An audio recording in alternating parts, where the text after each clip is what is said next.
Back on Get Up, it was an incredible night in the Sweet 16 last night. We already showed you the wild moment in Nebraska, Iowa. Let's show you the wild finish of Texas, Purdue. We got about a minute left in the game, and Texas is down by 3, and that's Dalen Swain. It's no good. But then you got Kendall Weaver, tips it in. The 1-point game. Purdue back the other way. Next possession, Braden Smith. Purdue by 3. 20 seconds left.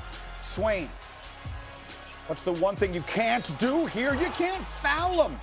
But they do, and he makes the free throw, so we're tied at 77. Here's the Purdue possession. Here's your ball game. Smith, no good. Trey Kaufman-Renn with the tip they will remember forever. With less than a second remaining, Kaufman-Renn for the lead. On the other end, it's Jordan Pope with a prayer not answered, and it's over. Purdue escapes. The 2 seed moves on 79-77. The game-winning tip with 0.7 seconds remaining. The latest game-winning field goal in Purdue tournament history. They move on to take on the 1 seed Arizona in the Elite Eight. It was a thriller. My Uncle Seth is up with us early this morning. Seth Greenberg, what's your biggest takeaway from Purdue's thrilling win last night? Those 3 seniors, they're going for 47 points a game in the NCAA tournament. Those guys have dominated the NCAA tournament. Braden Smith, Fletcher Lawyer, and Trey Kaufman-Renn been magnificent. Lawyer shooting 50% from the three-point line in those last 3 games. Trey Kaufman-Renn averaging 17 a game, and Braden Smith doing Braden Smith things. Look on the left-hand side of the screen. Trey Kaufman-Renn, wedge rebound looking. Kind of gives that Texas defender a little nudge and gets to the offensive glass. But those 3 guys, the ownership and the careers they've had at Purdue, and coming up the end of the season of their senior year to make the plays they made, and it all shows in the smiles after the game. I mean, the collective responsibility for those 3 seniors, tremendous. Yeah, they came into this season, for those that don't follow it, they came into this season in a lot of people's eyes with a chance to be the best team in the country. They didn't have the regular season that many people had forecast, but here they are making this run. They run up against Arizona now. We opened the show this morning by saying Arizona looks like the best team. Joe, can you give the people who are rooting for Purdue any hope as they go forward? 38 games played this season. Last night was their single worst three-point shooting effort of the year by a mile. Meaning 4 Arizona. of 20. Purdue. Meaning Purdue. Purdue had such a bad night from the three-point line. That's not going to happen again against Arizona. They can also protect the rim a little bit better than Arkansas did, so there should be an opportunity to get some stops on defense, but it's going to be a tall task. All right, we'll see if they can. Again, Arizona's the favorite, but the Big Ten remains alive in all of the brackets. The other one, speaking of the Big Ten, Illinois and Houston. Joe gave us the Illini last night, but we would be exactly right. Second half, Houston down by 2. This is Chris Sanak with a 2-hand poster jam. But then Illinois would just go on a run, and it would never end. David Mirkovich with the layup. Illinois a 7-point lead, and they're just getting started. Jake Davis, pump fake, money from 3. It's a 10-point lead. 12 minutes to go. The lead is 15. It's Ben Humrickhouse with the 3. Illinois, a 17-0 run, much to the dismay of Kelvin Sampson and Jim Nance and everybody else from the University of Houston. It's Illinois that goes on to win it 65-55. Seth Greenberg, what's your biggest takeaway from the Illini moving through the Cougars? When we think about the Illini, we think about their offense, but the improvement in their team is what they're doing defensively. I mean, they're holding their last 3 opponents to 60 points a game. I mean, they're holding them to 27% from the three-point line. Their physicality, their length, their ability to keep the ball in front, force a contested shot, limit people to 1 rebound, and keep the ball out of the paint. They've been elite defensively to complement that big-time offense. Okay, so one half of the Elite Eight is set. The other half will get played out tonight. The teams playing in the East bracket in Washington, D.C., that would make an unbelievable Final Four, including Rick Pitino and St. John's taking on Duke tonight. Pitino talking yesterday about what his team needs to do to get the upset over the 1 seed. Here's what he said. I think this team needs to win the three-point battle every night to have a chance to win. And we're not a three-point shooting team, so that may be ironic that I'm saying it that way. But I think we do because we have deficiencies elsewhere. So it's we're a very poor two-point shooting team, one of the worst in the Big East. So we've got to make the three-point shot. So I think we're a pretty good basketball team. Are we good enough to beat Duke? I have no idea.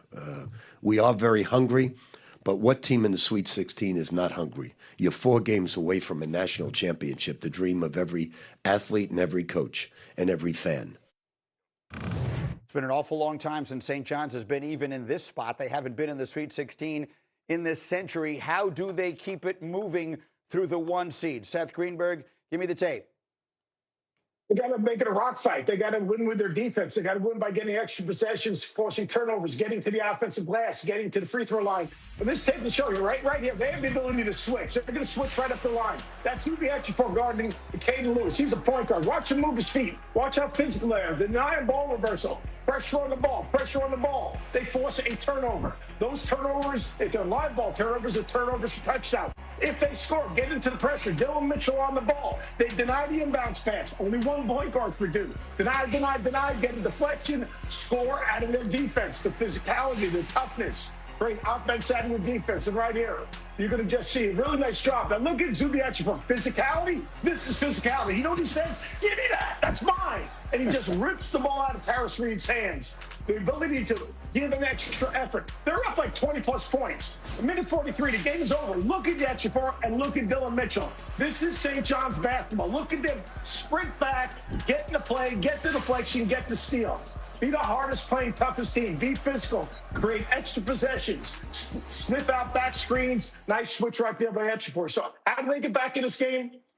Playing St. John's basketball. You're not the prettiest team offensively, but you can create extra possessions, get to the offensive glass, create turnovers, make the game as ugly as possible, redefine a foul, and then maybe get into the bench of Duke, especially with only 1 point guard, depending on Keller Foster can play. I've said a million times, look, so many things have been said about Rick Pitino, and all of them are true.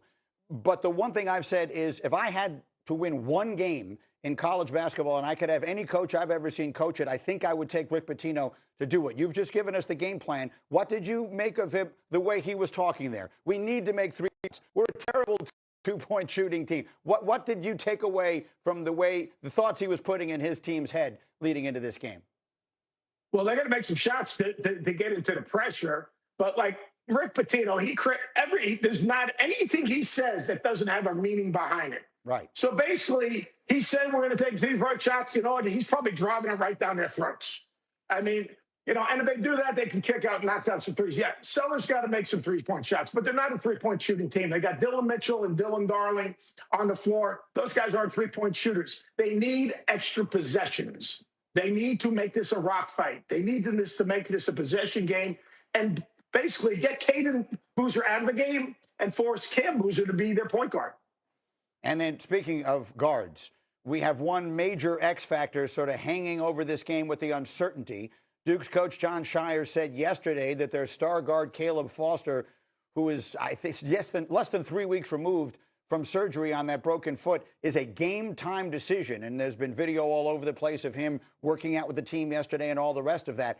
How do you assess that factor in this game, Seth? How do we place that possibility into the mix as we get set for this one? Even if he's clear to play, I mean, he hasn't practiced in 3 weeks. The intensity of the game, the physicality of the game, I'm not sure how much of an impact. But if he was 100% healthy, I'd have Duke winning this game. I mean, if you look at their numbers with Caleb Foster and Caden together, it's incredible. Higher three-point percentage, higher two-point percentage, points off field goals, everything we talk about. But the most important thing is the turnovers. Without Caleb Foster on the floor, they turn the ball over significantly more. And when you play St. John's, that could be a problem. Okay, so let's think about who we think is going to win. Again, Joe gave you 3 for 3 on winners yesterday. St. John's and Duke tonight. The number is 6.5. Duke is the favorite. What is your pick? I would look to the Johnnies and take the points here. Total's 141.5. I think it goes under. Seth nailed every key handicapping point you need to focus on for this game. The turnovers being number one. Since Caleb Foster went down with that injury against UNC, Duke has played 5 games. In that stretch, they are minus 18 in turnover differential. That's what St. John's prides itself in. They can turn you over. The extra possessions will be the key. They'll need to knock down some shots, but Duke plays slow, and their national average in free throws. That'll be important late as we try to backdoor this thing. Yeah, I have St. John's in the Final Four in my bracket, so I got to stick with them. How about you, Coach? Who you like tonight? I like St. John's. I had them in my bracket, and when Foster went down, it changed everything to me. And look, Duke plays really, really hard. They're really well coached. They're tough. It won't be a coaching win. It'll be a player win. And the players on St. John's right now, the physicality, I think they can impose it on the game. All right, let's do the other 3 games that are on tonight's schedule. Again, really good glamour teams. in a game of who you got. Joe, I'll start with you. Alabama, Michigan. The spread is 8.5. Who do you like? Laying it with Michigan. Alabama's going to get cooked on the glass in tonight's game, which is going to lead to a lot of second-chance opportunities for Michigan. But the handicap, as it always does when it comes to Alabama, is three-point shooting. Nobody shoots more three-pointers per game than Alabama.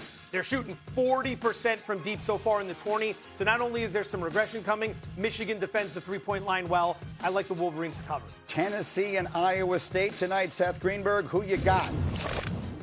Yeah, no Joshua Jefferson for Iowa State, but it's the Iowa State defense. They keep the ball on the side of the floor. Tennessee's had a propensity, I got that word from Joe, of turning the basketball over. The physicality of this Iowa State defense, a defense that you don't see in the SEC because they basically keep the ball on one side of the floor. The perimeter defense of Iowa State is suffocating. Be a lot of pressure on Colin Gillespie. I think that right now, Jacoby Gillespie, I think right now I have Iowa State. And then a late game in D.C., Michigan State, UConn. Joe. UConn, lay the 1.5. Clean out the earwax because you're not going to want to miss this. Danny Hurley, in his career in the tournament, 18-4 against the spread. 18-4 against the spread in the Sweet 16 and beyond. 8-0, perfect against the spread. UConn's got 2 wins in the dance by 11 or more points, and they're only shooting 26% from deep. Imagine if they start converting, how big the win could be tonight. Seth, it's Izzo and Hurley in the coaching matchup tonight. Your thoughts? Yeah, this is a tough one. Those two guys have been talking all week. It's the funniest thing in the world. But this is not a coach's game. This is a player's game. So this game's going to, like, Jeremy Fears, is he going to take care of the basketball? Silas Demery can take care of the basketball. Caravan's matchup with Kohler is going to be a big-time matchup. And then who's going to make shots? Take care of the ball, making shots. I think Michigan State has more different guys that are playing well, shooting the ball right now. And I think Fears is taking better care of the basketball than Demery right now. So I'm going to go with Michigan State. But this is about the players tonight. These coaches will have their teams prepared to play. Guys got to go make plays, make shots, and take care of the basketball. All right, we got the Sweet 16 on the